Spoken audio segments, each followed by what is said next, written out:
آیات کو نماز میں تلاوت کرتے ہوئے میرے دل میں خیال پیدا ہوتا ہے کہ میں ان گناہوں کی معافی مانگ رہا ہوں جو بھول کر یا چوک کر ہو گئے،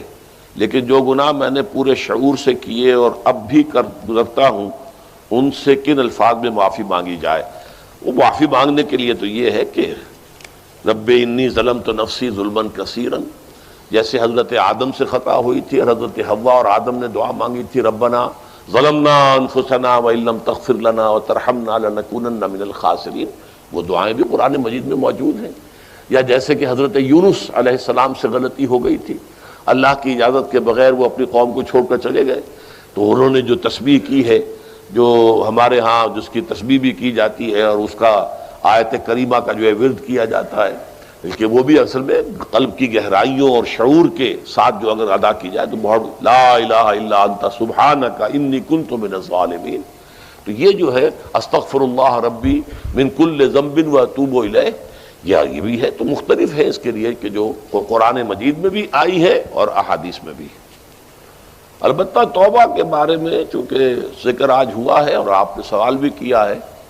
تو یہ بات واضح ہو جانی چاہیے،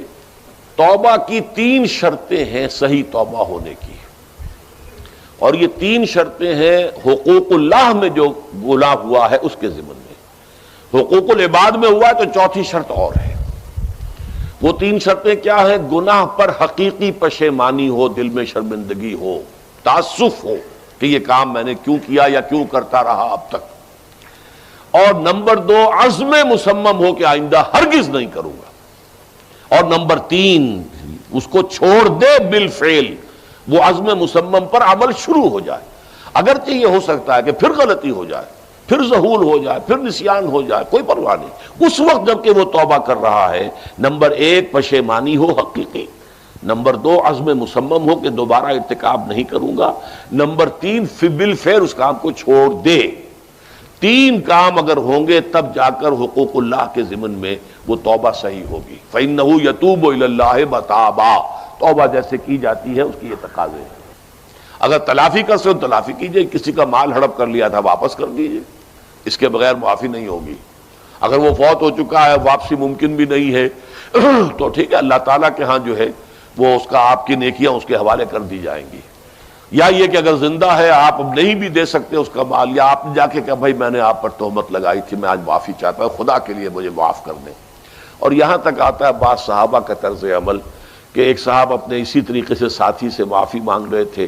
انہوں نے کوئی سرسری طور پہ کہا اچھا جی ٹھیک ہے میں نے معاف کیا، لیکن انہوں نے محسوس کیا کہ یہ دل سے معاف نہیں کر رہے، وہ زمین پر لیٹ گئے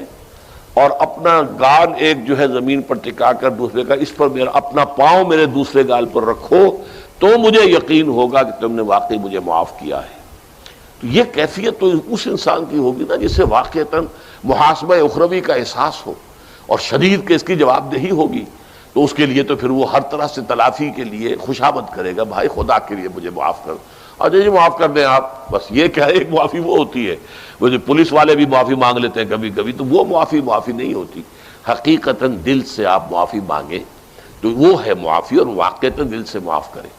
تو یہ ہے 4تھی شرط ہے کہ جو حقوق العباد کے سلسلے میں ہے۔